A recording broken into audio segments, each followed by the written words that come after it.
They thought he was just the town's mechanic, the quiet man in a denim jacket who fixed cars, brewed black coffee, and never spoke more than a sentence at a time. But when a Black Hawk helicopter roared out of the sky and landed in front of his garage, the truth came crashing down. Soldiers didn't ask for the sheriff, the mayor, or the doctor. They asked for him.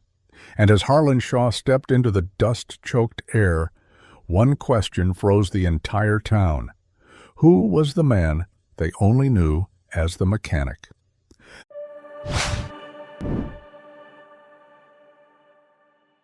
They thought he was just the mechanic, just the quiet man with oil-streaked hands and a shop radio always playing old Johnny Cash. Just the guy who never asked for much, who never talked about himself, who fixed your car for a fair price and never said more than he had to. Most folks in town couldn't even remember when he got there. He was just there, like the gas station sign or the war memorial in front of City Hall. Every morning he'd walk from the little house behind the garage and unlock the front door with the same slow precision, same faded denim jacket, same work boots. The name stitched on his patch, Harlan, just Harlan. And that was enough. No one knew much, not really.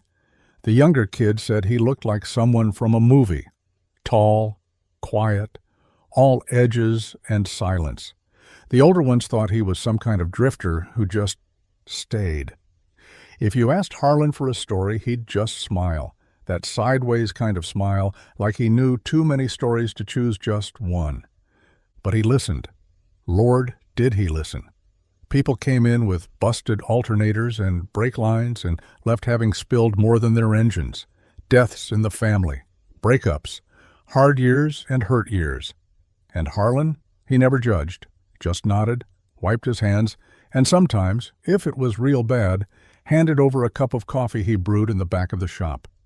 So when the storm came, not a rainstorm, but the kind of storm that hums in your bones before it even hits, no one expected it to begin with the sky. And certainly no one expected it to end with a Black Hawk helicopter refusing to land for anyone but him. It was a Saturday. The town of Belleford was halfway through its annual harvest parade. Children wore scarecrow costumes. There were hay rides and kettle corn and hand-painted signs. The mayor waved from a float shaped like a giant apple pie. And then came the rumble. Not thunder, lower, meaner. Not a sound the town knew. It was a helicopter, low and fast, too fast for air shows or joy rides. People looked up, shielding their eyes. It wasn't local. That much was clear. The color was all wrong, dark, tactical. It moved like it had purpose, not show. It circled once, twice. Then it started to descend, not to the fairgrounds, not to the parking lot, but straight toward Harlan's garage. The whole town froze. The mayor's mic squealed with feedback. A child started crying. Old men stepped from barber shops with narrowed eyes. It wasn't just the machine. It was the way the air changed, like something was about to happen, something that had already begun. When the helicopter landed, kicking up dust and papers, the side door opened, and out stepped a soldier. Not National Guard, not state police. This one had that look, precision, command, and the first words out of his mouth? We need Harlan. Not, where's your sheriff? Not, is there a doctor? Just, we need Harlan. A hush spread like a ripple through the crowd. Someone said, Harlan who? Though they already knew. He came out of the shop like he always did. No rush, no panic, just wiping his hands on a rag as if the whole thing wasn't out of a Tom Clancy novel. Sir, the soldier said, stepping forward, snapping a salute. We've confirmed your identity. Clearance is authorized. You're requested immediately. Harlan didn't salute back. He just looked at the soldier for a long moment. How many? 8 hostages, 2 insurgents confirmed. One's wired. They won't speak to anyone else. The crowd didn't understand. Not yet. But they would. Harlan nodded once. Gear? The soldier pointed to the helicopter. Ready. Harlan looked down at his grease-streaked clothes. Don't need a change? And then he turned, said nothing to the crowd, not goodbye, not I'll be back. Just stepped into the bird like it was 1985 again. Because it was. Not on the calendar, but in the air, in his bones. The doors slammed shut, the rotors screamed to life, and Belleford watched their mechanic, their quiet, nameless man, disappear into the sky like he was born to do it. It would be 48 hours before they saw him again, and by then everything would be different. The town was quiet after he left, still, as if even the air had been holding its breath. People stood in clumps on the sidewalk, whispering in tones that barely rose above the wind. What had they just seen? Harlan, stepping into a military helicopter like it was his personal taxi? No warning, no explanation, just gone. The mayor tried to restore order to the parade, but no one was listening. Children clung to their parents, teenagers whispered conspiracy theories, and the old-timers, they just watched the sky, silent and thoughtful, like they were remembering something long buried. One man, a Korean war vet named Walt, leaned on his cane and said only this, "I knew there was something about him. Ain't nobody that quiet without a past." Back at the garage, Harlan's radio was still playing. Same old country tunes, same half-finished coffee on the workbench, same open toolbox, but he was gone, like a ghost slipping through the cracks of a town too small to ask the big questions. 200 miles away, in a desert facility no map admitted existed, Harlan stepped off the bird and into a war room that hadn't changed in 20 years. Screens flickered, radios crackled. Operators shouted code words he hadn't heard since 1999. But the second he stepped in, the noise stopped. He didn't wear a uniform, didn't need to. The man who met him at the edge of the briefing table stood straighter than a ruler and saluted like his arm had springs. "Commander Shaw," he said, "thank you for coming." "I didn't have a choice, did I?" Harlan replied, voice even. The officer lowered his salute. "They asked for you by name, real name." Harlan's jaw tightened. "When?" 3 hours ago. We were running negotiation protocols through a trained diplomat in Prague. Standard extraction scenario. But the hostage-taker, he stopped. Said he'd only speak to one man. "Let me guess," Harlan said, eyes cold. He said, "Bring me Ghost." The officer blinked. Word for word. A long silence stretched between them. Ghost. That wasn't a nickname. That was a classified designation, known only to a black ops circle so deep it wasn't even included in budget meetings. That name hadn't been spoken aloud in over a decade. It had been erased, buried, locked behind encryption and memory holes. But someone remembered. "I take it you've confirmed who's behind this," Harlan said. "We ran his voice through old archives," the officer replied. "It's Victor Resnick." Harlan's blood went cold. Resnick. The last time they'd crossed paths was in an abandoned missile silo in Belarus. 10 hostages, 8 survivors. Resnick had gotten away, badly burned, missing 3 fingers, but alive. Harlan had watched him fall into a river of fire. He remembered thinking, no one could survive that. Apparently, Resnick had. And now, all these years later, he'd resurfaced and asked for Harlan by name. "Tell me what he wants," Harlan said. "He's holding a UN humanitarian team inside a secure compound in the Albanian mountains," the officer said.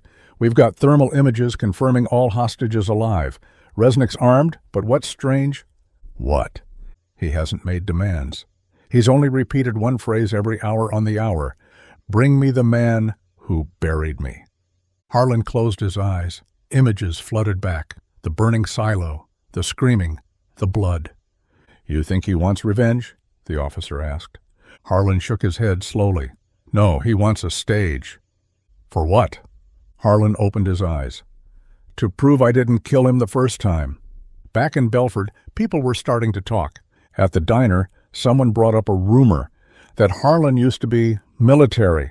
Special Forces, maybe, Delta, or CIA. "No," the waitress said. "He's got that quiet, that stillness. That's not Delta. That's Ghost Ops quiet. Ghost Ops? Someone asked. Yeah, she said, leaning forward. The kind they send in when they don't want survivors. No one laughed. And in the corner, Walt sipped his black coffee and didn't say a word, because he knew that silence wasn't an accident. It was a choice, a shield. And now that shield was gone. Harlan's boots touched down on a ridge 5 miles from Resnick's compound. The snow was deep, the air thin. 2 operatives flanked him, but he waved them off. I go alone. Sir, we've got thermal snipers in position, one whispered.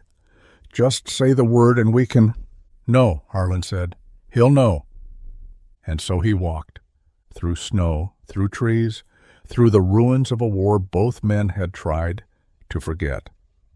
When he reached the compound gate, a voice came through a rusted speaker. Ghost, it rasped. You came. I shouldn't have. But you did. Harlan took a step forward. You know I don't negotiate. I don't want negotiation, Resnick said. Then what? Truth. The gate creaked open.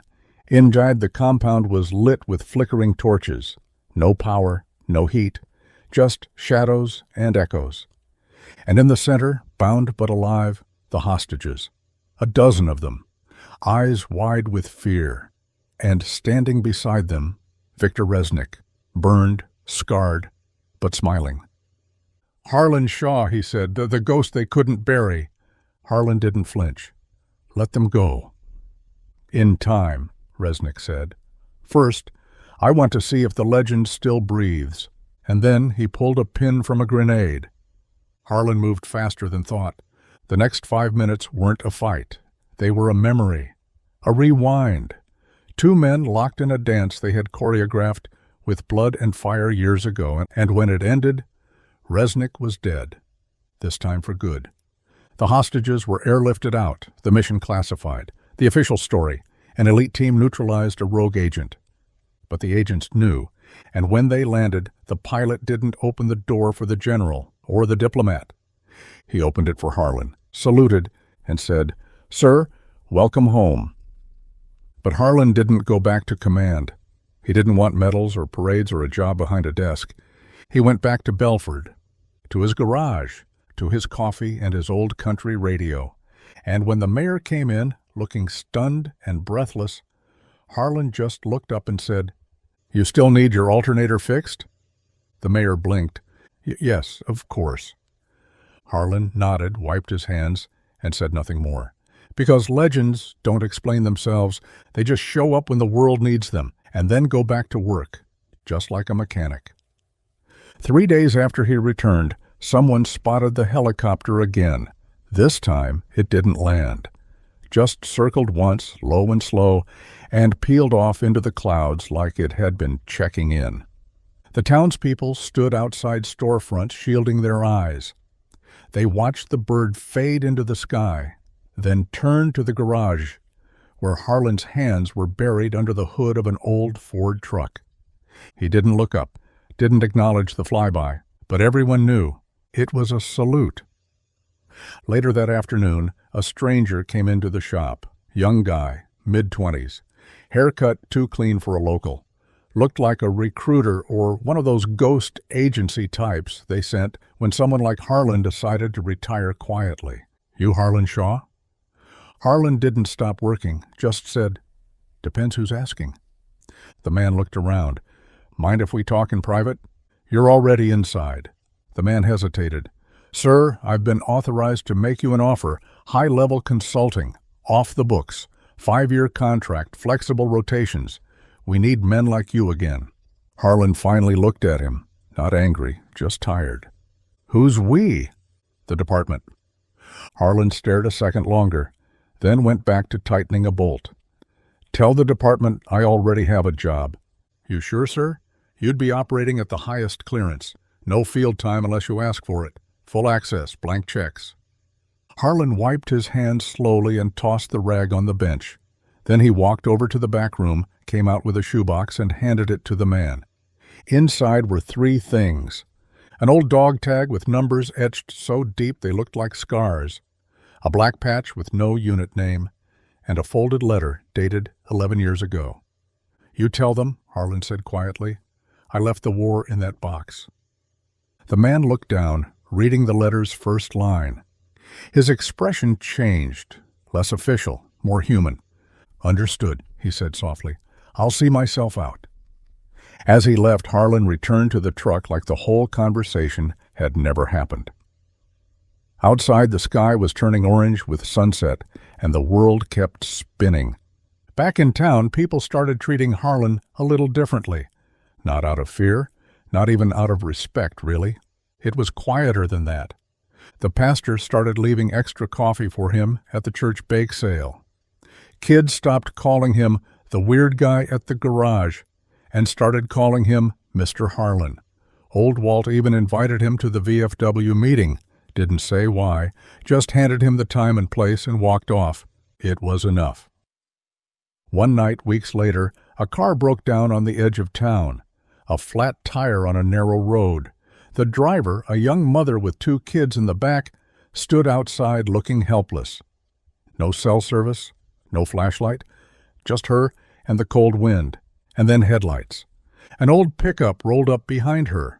Out stepped Harlan, carrying a jack and a tire iron. He didn't ask questions, just knelt beside the wheel and got to work. 20 minutes later, the spare was on. The lug nuts were tightened, and the kids were warm in the truck's back seat, sipping from a thermos he'd pulled from his cab. The woman tried to pay him. He shook his head. "Just drive safe." She drove off. And when she got to town and asked who the man was, when she described him to the diner waitress, the waitress just smiled. "That's Harlan." "The mechanic?" "Sure, and a few other things." A few weeks later, a boy disappeared. Local kid, 10 years old. Last seen near the quarry. Search parties went out, flashlights, dogs, radios squawking static, the whole town panicked. It was after midnight when someone banged on the garage door. Harlan opened it, still in his oil-streaked shirt. "He's gone," the sheriff said breathlessly. "We can't find him. Please, I know it's not your job, but—" Harlan didn't say anything, just grabbed a pack from behind the counter, tossed in a flashlight, a rope, and something the sheriff didn't recognize. Then he was gone. They found the boy 2 hours later, huddled on a ledge 40 feet down, trapped by loose gravel and a twisted ankle, crying for his mom. And standing above him, Harlan. No harness, no backup. Just a rope, a voice, and a grip that didn't let go. He didn't wait for thanks, didn't explain how he knew where to look. Just handed the boy off to the EMTs and walked back to his truck as the first light of dawn touched the ridge. That was the moment Belleford stopped wondering. They stopped asking who he was, what he'd done, where he came from, because they finally understood. He wasn't just a mechanic. He was what stood between chaos and calm, between fear and fire, between what could have gone terribly wrong and what was still standing. Years passed. The town changed. Kids grew up. Streets were repaved. The diner changed owners twice. But Harlan remained, a constant, a pillar no one built, but everyone leaned on. And then one morning the news came. Another crisis. Bigger this time. Foreign soil. No names, just headlines, hostages, explosives, political fallout.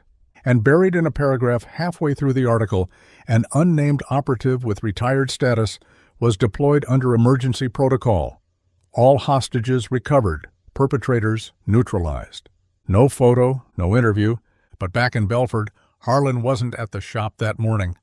A note was taped to the garage door. Back in 3 days, no one touched the door. And when he came back, there was no fanfare, but someone had left a pie on his front step, and a 6-pack of root beer, and a hand-drawn picture from a little girl with stick figures and a label that read, "My Hero." He tacked that picture above his workbench, and he went back to work. Because Harlan Shaw didn't live for applause. He lived to make sure other people did. They thought he was just the mechanic. Until the day the world called for a warrior. And he answered like he always had, without question, without hesitation, without fear. And when he was done saving lives, he did the one thing real heroes always do. He came home and got back under the hood, just in time for the next oil change. Years later, the stories would still float around Belleford like old campfire smoke, stories that twisted and changed in the retelling, growing larger, more impossible. Kids would whisper about the time they saw Harlan lift an engine block with one hand. Teenagers dared each other to knock on the garage after dark, hoping to hear some secret code word or trigger a hidden alarm. Tourists passed through and snapped photos, not knowing they were stepping onto ground where real things happened. The kind of things that never made it to the news, but changed the world anyway. But Harlan didn't care about stories. He never corrected them, never encouraged them either. He just worked. Some mornings he was already under the hood before the sun had fully cleared the ridge. Other days he'd be sitting on the bench out front, sipping black coffee, watching the town come to life, like a farmer watching crops grow. Kids rode by on bikes. The mailman waved. Sometimes a black SUV with tinted windows would park across the street, stay 5 minutes too long, and leave without a word. The message was always the same. If we need you again, we know where to find you. One fall, a new family moved into town. The father was a school teacher, the mother a nurse, and their son, Jacob, was 12 and quiet. One day, Jacob wandered into the garage while Harlan was replacing the starter on an old Jeep. The boy stood there watching in silence for 10 minutes. Finally, Harlan spoke. "You lost or curious?" Jacob hesitated. "Curious?" Harlan nodded. "Then hand me that ratchet." From that day on, Jacob became a regular fixture in the shop. After school, he'd show up, drop his backpack by the door, and watch. Sometimes he swept. Sometimes he held tools. But mostly he asked questions. "What's that do? Why does that matter? How do you know it's broken?" And Harlan, patient in the way only men who have seen the end of the world can be, answered every one. One day Jacob asked, "Is it true you used to be in the army?" Harlan didn't look up from the carburetor he was rebuilding. "Something like that." "My dad said you saved people, that you were some kind of special agent." Harlan tightened a screw. "Your dad talks too much." Jacob laughed. "Is it true, though?" Harlan finally looked at him, his eyes sharper than usual. "What matters is this. If someone needs help, you help them. Doesn't matter what uniform you wear, or if you wear one at all." Jacob nodded like he understood, even if he didn't fully. But the lesson stuck. Winter rolled in slow that year, thick with frost and silence. One evening the power went out across town. A storm hit harder than anyone expected. Roads iced over. Trees fell. The emergency responders were overwhelmed. And in the dark, with only lantern light and radio static, Harlan was already moving.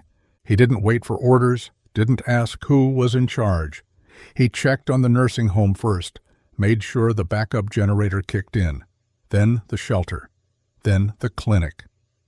By dawn, he'd shoveled a dozen driveways, rescued 3 stranded vehicles, and personally delivered blankets to families too proud to ask for them. No one asked him to. He didn't need to be asked. At the town hall meeting the next week, the mayor tried to recognize him, called his name, invited him to the stage. But Harlan wasn't there. He was back at the garage cleaning carburetors. Some people do what's right because it's written down. Some people do it because it's who they are. Harlan was the second kind. One spring afternoon, a government sedan pulled up in front of the garage. A woman in a dark suit stepped out. She had a file in her hand, and her shoes were too clean for a town like Belleford. She knocked once. Harlan opened the door and looked her over. Didn't invite her in, just waited. "We're assembling a crisis response unit," she said. "Off the books. Think of it as the last line when everything else fails." "I already served," Harlan said. "We know. That's why we want you. Not to fight. To teach." Harlan's eyes narrowed. "There's a boy in this town," she added. "Jacob. He's asking all the right questions." Harlan didn't answer, but his eyes shifted just slightly. "We can give you a team, a facility. Handpick your own. Shape them. Guide them. We're not asking for the ghost. We're asking for the man who came home. That night, Harlan didn't sleep. He walked the streets of Belleford like he had 100 times before, past the diner, the church, the school, the war memorial now bearing new names, people he had helped, people who had helped him. And finally, he stood in front of the garage. It had always been more than a place to fix things. It had been his silence, his redemption. But maybe now, it could be something else too. The next morning, Jacob showed up early, backpack slung over one shoulder. Before he could speak, Harlan tossed him a wrench. "Hope you've got a clean pair of boots." "Why?" "Because we've got work to do. Might be time I taught you more than just engines." Jacob grinned, and in the distance, unseen by anyone else, a drone hovered for a moment, then disappeared into the clouds. The file on Harlan Shaw was updated. Status: re-engaged. Role: instructor, callsign Ghost. But in Belleford he was still just Harlan, the man who never left, because some legends don't ride off into the sunset. Some of them build a home on Main Street, fix your brakes, teach your kids how to sharpen a blade, and make sure that when the sky falls, there's someone left who remembers how to hold it up. They thought he was just the mechanic. They were wrong. He was the man you didn't know you needed, until the day the world called him back. Years later, the stories would still float around Belleford like old campfire smoke. Stories that twisted and changed in the retelling, growing larger, more impossible. Kids would whisper about the time they saw Harlan lift an engine block with one hand. Teenagers dared each other to knock on the garage after dark, hoping to hear some secret code word or trigger a hidden alarm. Tourists passed through and snapped photos, not knowing they were stepping onto ground where real things happened. The kind of things that never made it to the news, but changed the world anyway. But Harlan didn't care about stories. He never corrected them, never encouraged them either. He just worked. Some mornings he was already under the hood before the sun had fully cleared the ridge. Other days he'd be sitting on the bench out front, sipping black coffee, watching the town come to life like a farmer watching crops grow. Kids rode by on bikes. The mailman waved. Sometimes a black SUV with tinted windows would park across the street, stay 5 minutes too long, and leave without a word. The message was always the same. If we need you again, we know where to find you. One fall, a new family moved into town. The father was a school teacher, the mother a nurse, and their son, Jacob, was 12 and quiet. One day, Jacob wandered into the garage while Harlan was replacing the starter on an old Jeep. The boy stood there watching in silence for 10 minutes. Finally, Harlan spoke. "You lost or curious?" Jacob hesitated. "Curious." Harlan nodded. "Then hand me that ratchet." From that day on, Jacob became a regular fixture in the shop. After school, he'd show up, drop his backpack by the door, and watch. Sometimes he swept, sometimes he held tools, but mostly he asked questions. "What's that do? Why does that matter? How do you know it's broken?" And Harlan, patient in the way only men who have seen the end of the world can be, answered every one. One day Jacob asked, "Is it true you used to be in the army?" Harlan didn't look up from the carburetor he was rebuilding. "Something like that." "My dad said you saved people, that you were some kind of special agent." Harlan tightened a screw. "Your dad talks too much," Jacob laughed. "Is it true, though?"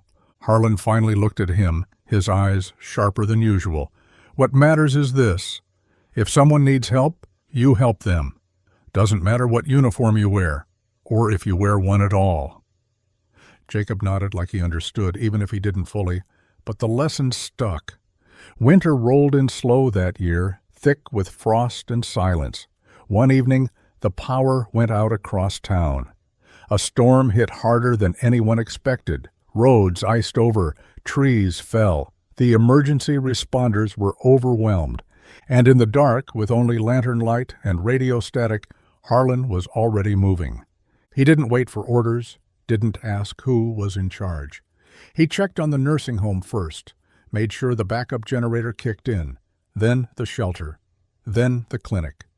By dawn, he'd shoveled a dozen driveways, rescued 3 stranded vehicles, and personally delivered blankets to families too proud to ask for them. No one asked him to. He didn't need to be asked. At the town hall meeting the next week, the mayor tried to recognize him, called his name, invited him to the stage.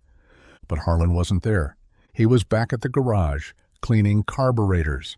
Some people do what's right because it's written down. Some people do it because it's who they are. Harlan was the second kind. One spring afternoon, a government sedan pulled up in front of the garage. A woman in a dark suit stepped out. She had a file in her hand, and her shoes were too clean for a town like Belleford. She knocked once. Harlan opened the door and looked her over. Didn't invite her in, just waited. "We're assembling a crisis response unit," she said. "Off the books. Think of it as the last line when everything else fails." "I already served," Harlan said. "We know. That's why we want you. Not to fight, to teach." Harlan's eyes narrowed. "There's a boy in this town," she added. "Jacob. He's asking all the right questions." Harlan didn't answer, but his eyes shifted just slightly.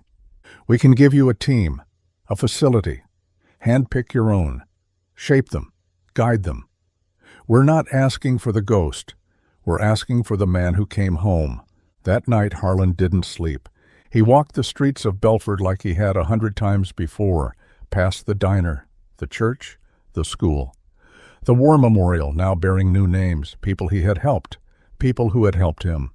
And finally he stood in front of the garage.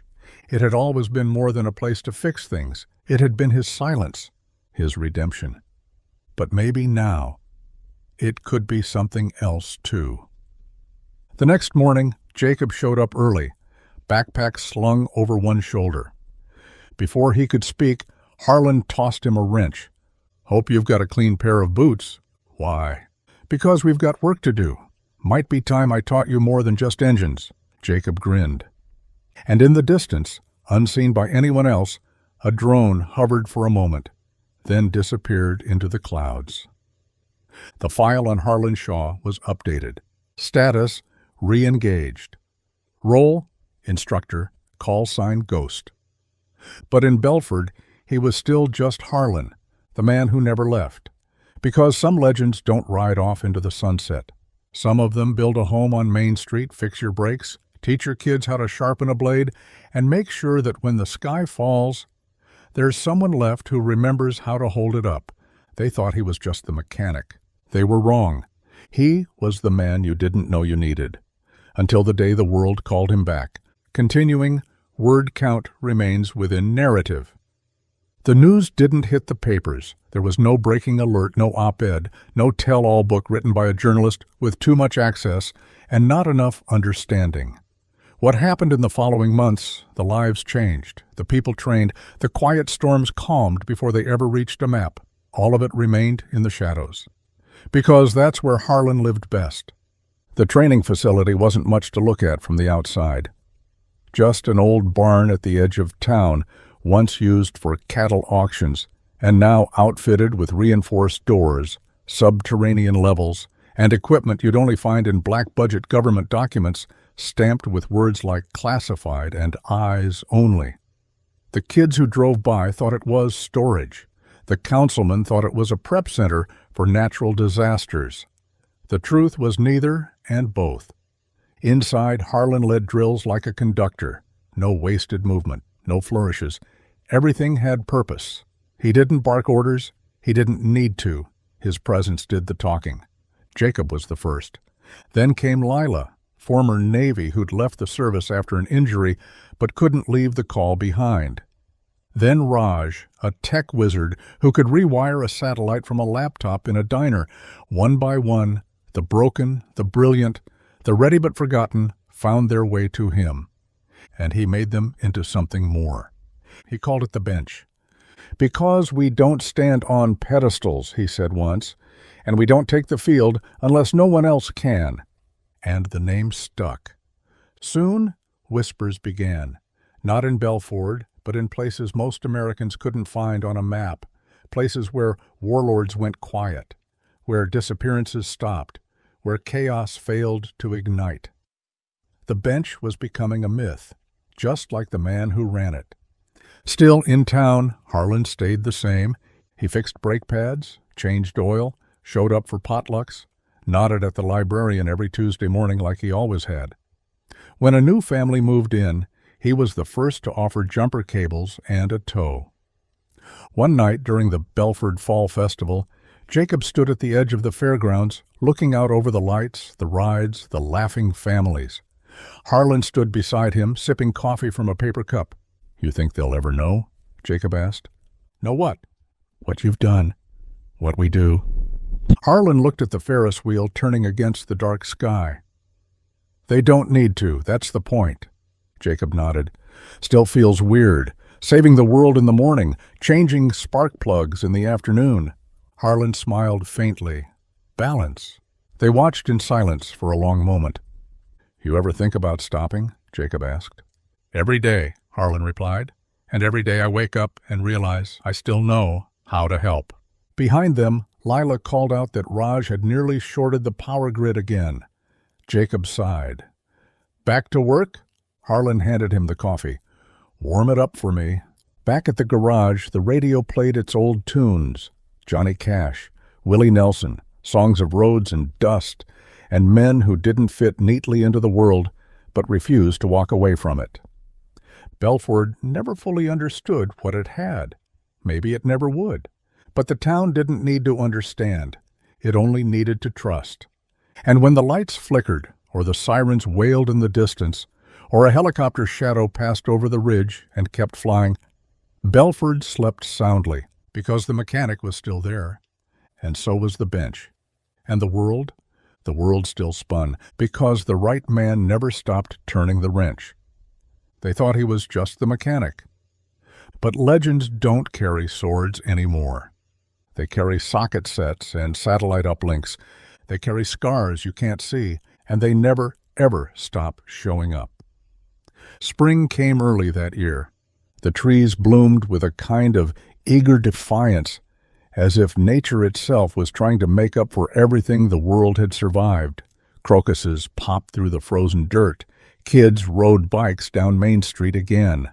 Laughter returned to the diner. Church bells rang louder. And in the corner of it all, humming along quietly, was Harlan. He spent his mornings rebuilding an old motorcycle someone had abandoned by the river. Not for speed, he said, just for the feel of the road. His hands moved with their usual precision, unhurried, deliberate. Every bolt he tightened, every wire he spliced, felt like part of a ritual only he understood. Jacob graduated early, not school. The program, the real one, the one that didn't have a diploma or a tassel, but left you changed anyway. He stood in the garage one morning, backpack slung over his shoulder, face more serious than usual. "I'm leaving tonight." Harlan didn't stop working. I figured. "They said the mission window closes in 72 hours. "I know." Jacob hesitated. "I don't know if I'm ready." Harlan finally looked up. "You're not." Jacob blinked. "But you're going anyway," Harlan continued. "That's how you grow. Not when you're ready, when you're needed." Jacob swallowed. "You think I'll be able to do it? All of it?" "You'll mess up," Harlan said. "You'll hesitate, you'll doubt. But if you remember one thing, remember this. Save who you can. Stand when others sit, and come home when you can." Jacob nodded slowly. "You ever regret it?" "Which part?" "All of it." Harlan looked away for a moment. The sun was just starting to cut through the garage windows. Dust floated in the beams like quiet memories. "No," he said finally. "Some people carry hammers, some carry maps, some carry guns. Me? I carried weight, and that weight taught me who I was." He reached over and handed Jacob a folded cloth. Inside it was a patch, black, no words, just a single-stitched symbol. A bench. Jacob stared at it. "You're not alone," Harlan said. "You never were." That night, the black SUV pulled up behind the shop. No headlights, no noise. Jacob climbed in without looking back. But Harlan watched from the porch, arms folded, eyes steady. The bench was in motion again. Weeks passed, then months. Letters came now and then, postmarked from places with no return address. Simple notes, no details. Secured the package. Made the call. He got out, and once scribbled at the bottom in ink smudged by weather and sweat. "I remembered what you said, I stood, I stayed, and I came home." The team grew, quietly, carefully. Recruits were chosen not by resumes, but by silence, the kind that follows real pain, real loss, and the refusal to let it win. And Harlan? He stayed in Belleford. He watched the town grow up around him, watched buildings go up and old ones come down, watched the next generation come of age with questions in their eyes and fire in their hearts. Every once in a while a young person would show up at the garage, curious, nervous, asking about the sign painted small on the side door.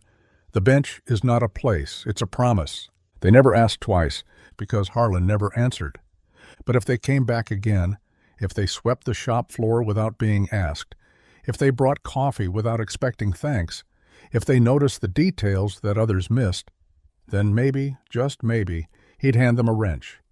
Not because they were ready, but because he saw something in them that reminded him of what he used to be, and maybe of what he still was. One summer night, long after the shops had closed and the streets had gone quiet, a child had a nightmare. Woke up screaming about shadows and sirens and men with no faces. Her mother came rushing in, held her tight. "It's okay, baby, you're safe." "But what if they come here?" "They won't," her mother whispered, "because he's here." "Who?" "The mechanic." "Oh," the little girl said. "The one who can fix anything?" Her mother smiled. "Exactly." Down the street, a single light still glowed behind the windows of the garage. A figure moved inside, setting down tools, wiping down metal, checking the locks not because he had to, but because it mattered. And in that moment, in that town, in that sliver of peace carved from a chaotic world, Harlan Shaw, the man who was once a ghost, a weapon, a legend, became something more. He became the reason people still believed that someone would show up when the call came. No glory, no headlines, just the quiet promise that whatever came, someone would stand. And if no one else could, he would. Because sometimes the ones who hold the line aren't the ones in metals or marble. Sometimes they're just a mechanic. With a past you'll never know, and a future the world still depends on. There was a storm the night it happened, the last call, they'd later say. Not rain, not thunder, a different kind of storm. One made of silence on open channels, of a signal caught mid-transmission, of operatives disappearing without a trace. The bench had gone dark. Not all of them, but enough. Enough to send a ripple up through every secure line, every encrypted chain of command, every dusty vault that still remembered what the word ghost used to mean. The message came coded, buried beneath layers of old recognition protocols. One word, fallback. No one had used it in 15 years, because fallback meant there were no more options, no more teams, no more plans. Just him. They didn't knock this time, didn't send a messenger with a file. They didn't need to. They knew he'd already read the signs. That night, the people of Belleford noticed his porch light stayed off. The next morning, the garage was quiet, locked, tools wiped clean, radio still. The little girl from down the road stood at the fence, confused. "Is Mr. Harlan on vacation?" she asked. Her father looked at the closed door, eyes distant. "No, sweetie, he's working." She frowned. "But the shop's closed." He crouched down. "Not that kind of work." Harlan didn't take the truck this time. He walked, down the ridge, through the trees, into the fog. There was no helicopter waiting, no team, just coordinates etched in memory and instincts carved by repetition. 3 days later, whispers moved through underground networks. Someone had breached the compound no one could breach, recovered assets that were considered lost, left a pile of equipment and one simple note: next time, send better men. No signature, but they knew. He returned to Belleford in the dead of night, left no trail. When he opened the garage again, it was as if nothing had changed. The dust had settled. The lights flickered back on. The radio picked up halfway through a song.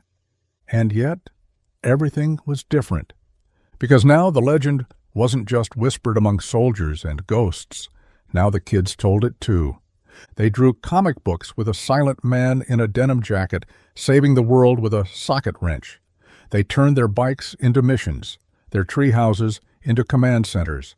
And whenever something broke, a toy, a heart, a bike chain, they'd say, "Bring it to the mechanic." Not because he had magic, but because he showed up.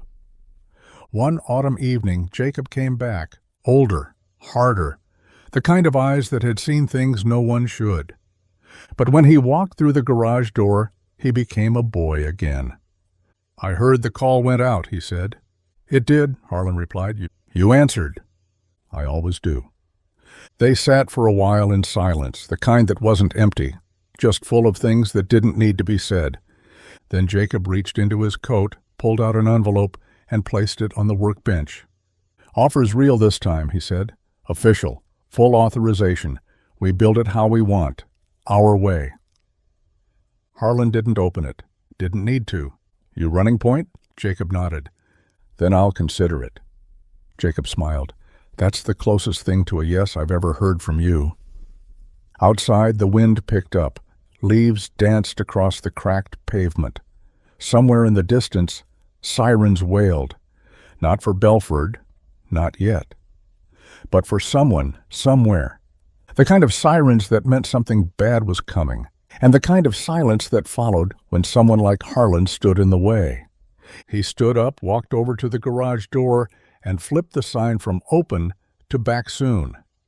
Then he looked at Jacob. "Let's go fix the world." They traveled light.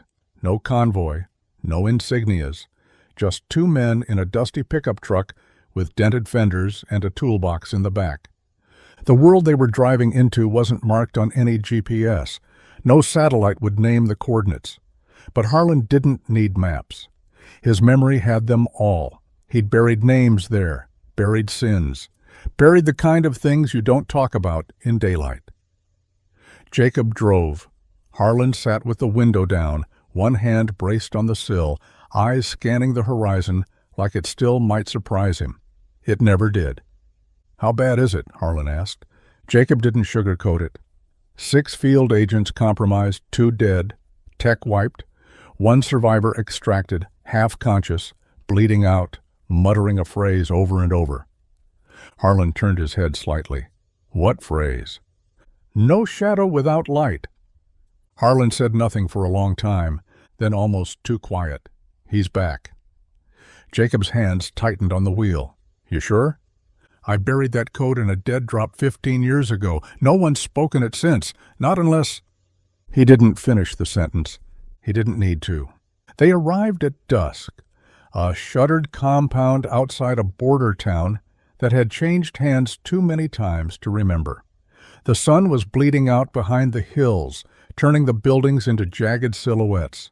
Inside the safe house, a team was waiting. Not soldiers, not analysts, something else. The ones who operated in places where flags didn't matter and morality got rewritten by necessity. Jacob opened the briefing. Harlan stood at the back, listening. The intel was thin. The tech trail colder than usual. No digital footprints, no chatter. Just one recurring image captured on a flickering security camera from a bombed-out embassy. A figure walking through smoke. Face hidden. Gait unmistakable. Harlan stared at the still frame on the screen. He didn't blink, didn't move. Just said, "Magnify the left hand." Someone tapped keys, zoomed in. A glint of metal, a ring. Black titanium, etched with a phrase in Cyrillic. Jacob exhaled. "It's him." Harlan nodded once. "Code name?" someone asked. The room went still. Then Harlan spoke. "Wraith." A younger agent muttered under his breath, thought he was dead. Harlan turned, met the kid's eyes. So did I. They moved fast after that. Recon, grid scans, night drops, no sleep. Wraith was a ghost even Harlan had trouble chasing. He didn't just disappear. He made the world forget he'd been there, burned footage, scrambled witness accounts, bodies with no fingerprints and weapons that never traced back. But Harlan remembered the way he thought, the patterns, the silence before the strike. And something told him this wasn't about agents, wasn't about intel. It was about Harlan. It always had been. They finally caught a lead in the form of a courier intercepted 2 borders over. A young man, barely legal, trembling as he was brought in. Harlan didn't interrogate him. He just sat across from the boy, quiet, patient, hands still. The kid stared at the floor, then muttered, "He told me to say one thing." Harlan leaned in. The boy whispered. He said, "You forgot the lesson." And that's when Harlan knew. This wasn't revenge. It was a message. Wraith wasn't coming for the bench. He was coming for the foundation it stood on. And if he succeeded, all the things they'd built, the teams, the rescue ops, the safe zones the world never knew about, would collapse. The storm wouldn't just touch Belleford, it would erase it. That night, Harlan stood alone on the roof of the safe house, watching the desert wind carve lines into the earth. Jacob came up behind him, quiet. "We don't have to do this," Jacob said. "We could call for full deployment, send a unit, drop the hammer." Harlan shook his head. "That's what he wants. Distraction, noise. He'll vanish again." "So what do we do?" Harlan turned, eyes steady. "We finish it." "Just you?" "No," Harlan said. "All of us. But I go first." The trap was set 2 days later. An abandoned rail yard, one way in, one way out. No electronics, no satellites. Just men and memories. Harlan walked in alone. No comms, no backup, just like before. Just like the last time. But this time, he wasn't here to survive. He was here to stop it. Wraith emerged from the shadows like he'd been waiting for years. Scarred, cold, still. "Hello, Ghost." "Hello, Wraith." Silence stretched between them. "You look tired," Wraith said. "You look unfinished." They didn't charge, didn't shout, just moved, like predators, like soldiers, like men with too much blood behind them to pretend they were anything else. The fight wasn't long, but it was brutal. When it ended, Harlan stood over Wraith, breathing hard, one fist still clenched. "You forgot the lesson," Wraith rasped, blood in his mouth. "No," Harlan said. "I never forgot. I just learned more." Then the team moved in, secured the site, bagged the evidence, marked the shadows. Harlan didn't speak on the flight back. He didn't need to, because the world would sleep safe one more night. And that was enough. Back in Belleford, the shop light clicked on at 6 a.m. sharp, just like always. A new family needed their brakes looked at. The kid across the street had a broken bike chain. And Jacob? He was already at the bench, sorting tools, humming softly. The legend had gone silent again. But the man? The man was still there, still showing up, still fixing what broke. Because you don't walk away from being the answer to someone's worst day. You just keep the garage door open. Months passed. The world, as it always did, kept spinning, sometimes too fast, sometimes not fast enough. And somewhere in the middle of all its noise, Belleford held its peace like a secret, the kind of place people drove through and wondered why it felt so different, why the air felt lighter, why the streets felt safer. It wasn't chance. It was presence. Harlan kept the bench warm, literally and figuratively. The shop stayed open, and so did the door in the back where certain kinds of people showed up unannounced, not with resumes, but with shadows in their eyes, the kind that said, "I've been somewhere, I've lost someone, and I don't know what to do next." He never turned them away. He never had to say yes. They knew when they were being accepted. A girl named Sam came through in early fall. She looked 17. Turned out she was 23. Had spent 4 years moving data for a firm that didn't exist, watching the worst of humanity unfold on encrypted monitors. She said she couldn't sleep anymore. Harlan handed her a clipboard, told her to inventory every bolt and washer in the garage. She thought it was punishment. Turned out it was therapy. By winter, she was the one patching up a cracked manifold while explaining tactical infiltration to a new recruit. Another arrived from overseas, Kai. No last name, no country. The kind of man who knew 12 ways to disappear and only one way to stay put. Harlan gave him the cot in the back room and told him he could sleep or help. He helped. One night, after a routine mission turned into something not so routine, a quick extraction in Turkey that almost turned into a bloodbath, Jacob came back with a fractured wrist and a 1,000-yard stare. He didn't say a word for 3 days. Then, on the 4th night, he sat beside Harlan on the shop's roof with a blanket around his shoulders and a thermos in his lap. "Have you ever regretted building this?" Harlan didn't answer right away. "I didn't build anything," he said finally. "I just gave people a place to stand." Jacob nodded, eyes tracking the stars. "Do you ever wish you were just the mechanic?" Harlan looked out at the town, at the lights still on at the diner, at the flicker of a TV through a family's window, at the empty streets that didn't feel threatening. "I am," he said. In the spring, a letter came. Official, heavy paper, government seal pressed into the envelope. Inside, an offer, high level, strategic, final clearance. A desk with his name on it, a title with more syllables than he cared to read. He folded the letter in half, used it to level a wobbly bench leg, and went back to work. Because Harlan Shaw had done the war. He'd done the cloak and the dagger, the disappearances, the whispers, the choices you don't undo. Now he fixed brakes. He trained quiet heroes. He made sure kids could ride their bikes without looking over their shoulders. And sometimes, when the wind shifted just so and the clouds parted right, he'd stand at the edge of town and look out over the hills and wonder if the war missed him. It didn't matter. He'd stopped fighting for peace. He'd started building it, one mission at a time, one recruit at a time, one oil change at a time. And no matter how many calls came, how many codes were activated, how many ghosts tried to rise again, one thing remained true. He'd show up every time. Because they thought he was just the mechanic, but he was the last man the world could count on.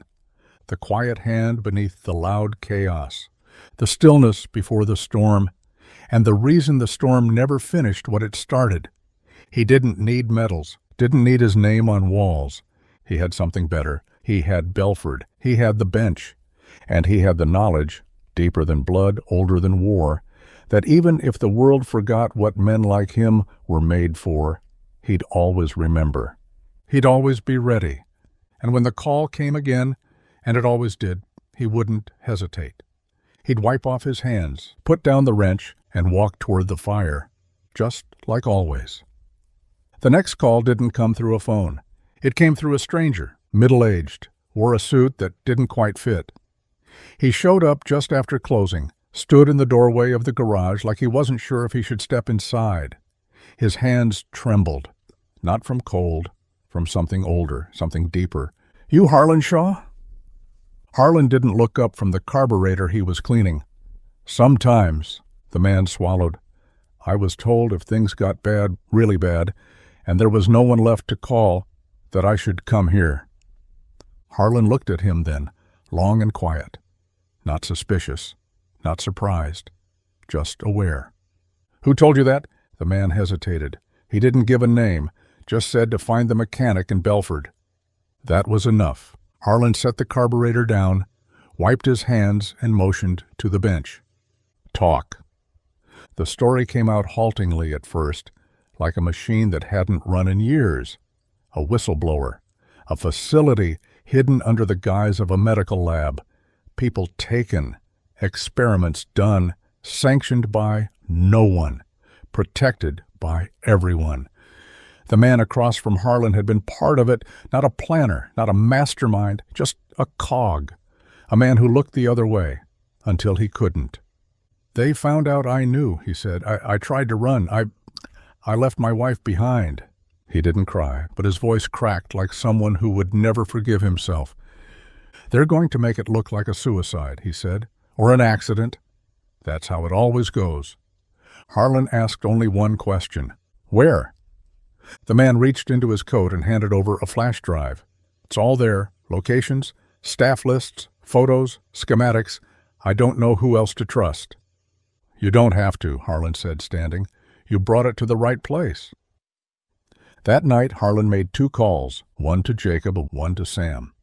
3 hours later, the lights in the shop dimmed, the garage door locked, and the bench reconvened. No ranks, no titles, just nods and action. The mission was off the books, off the grid, and off the leash. By morning, Belleford looked the same. But beneath the surface, the gears were already turning. A storm was building, not the kind that tore roofs off houses, but the kind that tore masks off monsters. It took 4 days to reach the compound, 2 days of surveillance, 12 hours of planning, 6 minutes of execution. They moved like phantoms, in and out. No alarms triggered, no innocent lives touched. When the dust settled, the servers were gone, the files were leaked. The people imprisoned in the depths of the facility were airlifted to safety, and the ones responsible, gone, not dead, just erased. The kind of erased that makes governments nervous and people in power start sleeping with lights on. Harlan said nothing on the flight back. Neither did anyone else. The silence between them wasn't heavy. It was earned. Back in Belleford, a local boy broke his arm falling from a tree. His mother panicked, drove straight to the hospital, only to find the ER overwhelmed. They told her she'd have to wait. She didn't. She drove to the garage. Harlan reset the bone with hands steadier than any scalpel, wrapped it tight, called it a day. "Do I owe you?" she asked, voice cracking. Harlan looked at the boy, already sleeping in the back seat. "Yeah, just raise him right." The woman nodded, tears in her eyes. "Thank you." He nodded once and turned back to his shop. Because that was the thing about Harlan Shaw. He saved the world in the dark, but he fixed it in the daylight. No cameras, no credit, just calloused hands and quiet purpose. And when people whispered about heroes, legends, or ghosts, they always looked down Main Street toward the flickering light of the garage and reminded themselves the man who saved them was still here, still waiting, still ready, because they thought he was just the mechanic. But Harlan Shaw was never just anything. He was the final word when the last good men ran out of time, and the first hand reaching out when everyone else gave up. And long after the mission stopped, long after the world started believing it didn't need men like him anymore, he stayed, just in case it did. Summer returned to Belleford with golden evenings and fireflies that danced through the dusk like little sparks of memory. The town seemed lighter that year, not because it had changed, but because enough had stayed the same. At the heart of it, the garage hummed with the steady rhythm of tools and tinny music from a dusty old radio. Harlan moved between vehicles and lives like always, fixing things that didn't look broken until someone tried to go somewhere and couldn't. The bench continued, quiet and focused, reaching further than ever. Recruits came and went. Missions unfolded without headlines. Crises were averted before they had the chance to make history. And still, no one saw Harlan on the news. That was the point. One evening, Sam returned from an overseas recon job with blood on her sleeve and something harder in her eyes than before. She walked into the shop without knocking and leaned against the doorframe like she needed the wall to stay upright. Harlan didn't ask what happened. He just slid a chair toward her and poured coffee into a chipped mug. They sat for a long while. Finally, Sam asked, "When does it stop feeling like this?" Harlan stared out the window. "It doesn't." She nodded like she expected that. "But you learn to live around it," he added. To build a life where it doesn't win. Sam took a slow sip. You ever think about leaving? Really leaving? I did once, he said, right before I came here. She looked around the garage, the creaking fan, the peeling paint, the wall of tools arranged with obsessive care. And this is where you landed? He met her eyes. This is where I stopped running. She exhaled like the words reached somewhere deep. A week later, a man with a foreign accent and an expensive suit showed up in town. Drove a car that didn't belong on cracked Belleford roads. He asked questions at the diner, at the post office, at the church. No one gave him answers. They didn't need to. By the time he reached the garage, Harlan was waiting for him, arms folded, stance easy. I don't suppose you'll invite me inside, the man said. No need, Harlan replied. I represent interests, global ones. Your name comes up in circles that very few ever even hear of. I'm not interested in circles. We can offer resources, autonomy, immunity. I already have all three. The man studied him for a long moment. You're wasting yourself here. No, Harlan said. I'm using myself here. The man reached into his coat and pulled out a single black envelope. He held it out, but Harlan didn't take it. You think you're the last of your kind, the man said, voice quiet. But you're not. You're the last who chose to stay. Harlan's jaw shifted. That's the only kind that matters. The man left. The envelope stayed on the ground until a breeze carried it into the gutter. That night, Harlan sat on the shop roof, watching lightning dance across distant hills.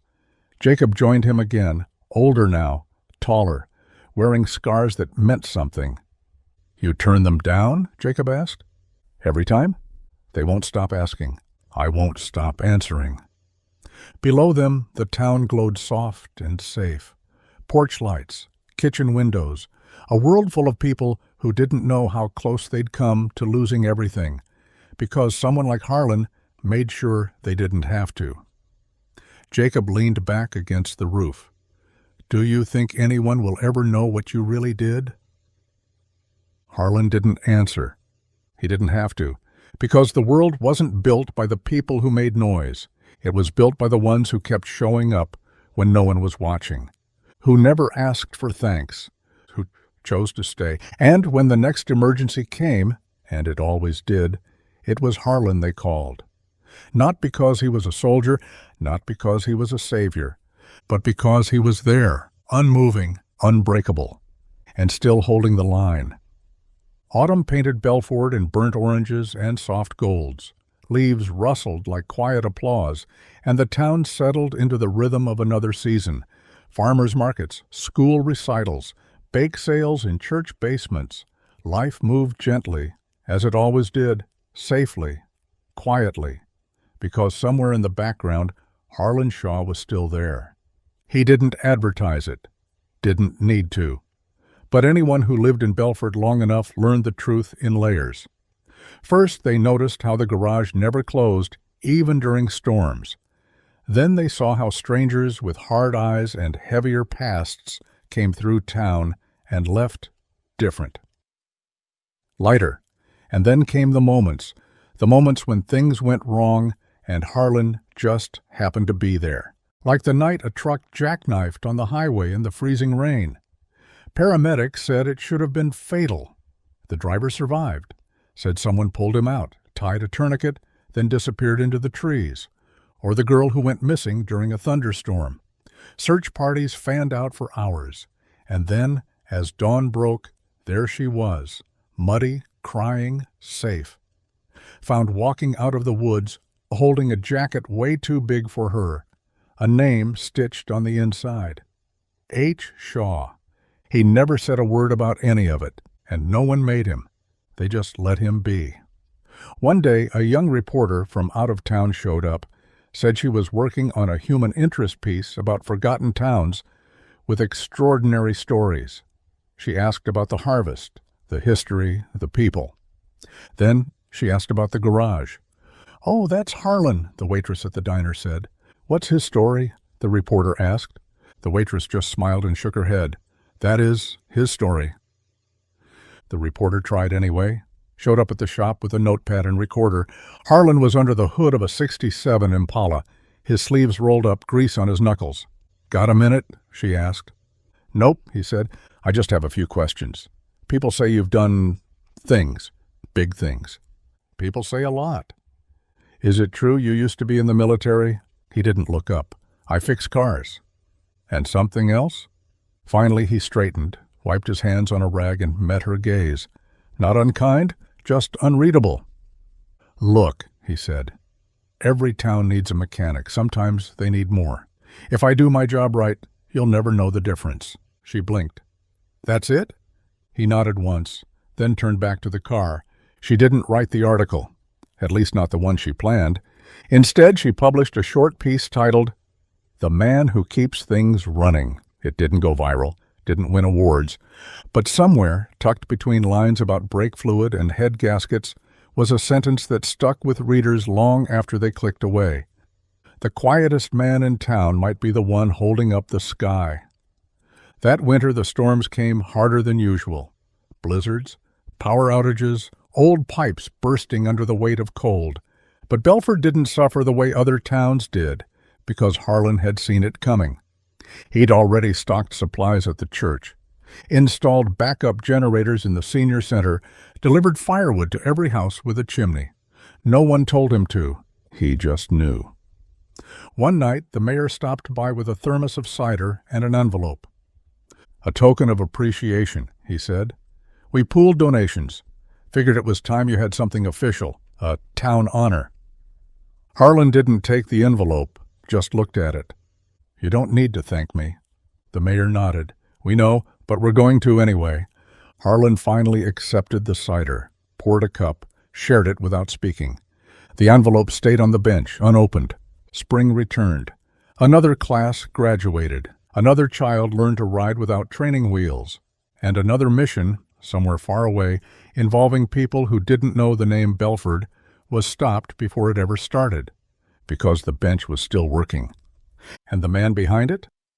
Still listening, still showing up, still fixing what broke, whether it was made of steel, bone, or soul. They thought he was just the mechanic, but he was the anchor, the sentinel, the last quiet place in a loud world.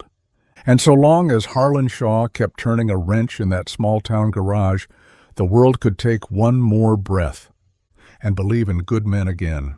The day the letter came, the world felt wrong before Harlan even opened the mailbox. Not dangerous wrong, not the kind of wrong you feel in your spine before a mission goes bad. This was quieter, personal, like the feeling you get when an old scar starts to ache, even though the weather's fine. The envelope was heavy, handwritten, no return address, but he knew the handwriting before he finished the first letter of the name.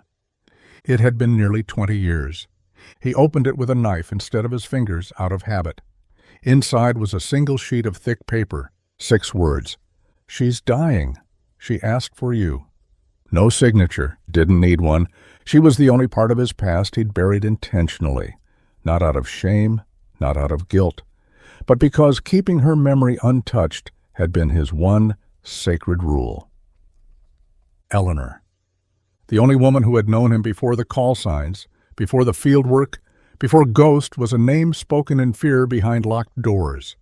He sat in silence for a full hour, didn't move, didn't speak, just stared at the letter like it might change into something easier. Then he packed a bag. No weapons, just clothes, a med kit, and a photo she'd once sent him after the Berlin job, smiling, hair in the wind, free in a way neither of them ever really were. He left Jacob in charge of the shop. Didn't explain why. Jacob didn't ask. He just nodded and said, "I'll hold the line." Harlan drove across 3 states without sleeping. Didn't stop for food, only for gas, and a few minutes of quiet at the edge of a rest stop where no one could see him shake. He found the hospice, tucked into the trees, white siding, wind chimes on the porch, a rocking chair that didn't rock. When he stepped inside, the nurse looked up and froze. "You must be—" He nodded once. "Where is she?" Room 3B, 2nd floor. She was smaller than he remembered, thinner, hair gone, but her eyes were the same, sharp, clear, waiting. "You're late," she whispered.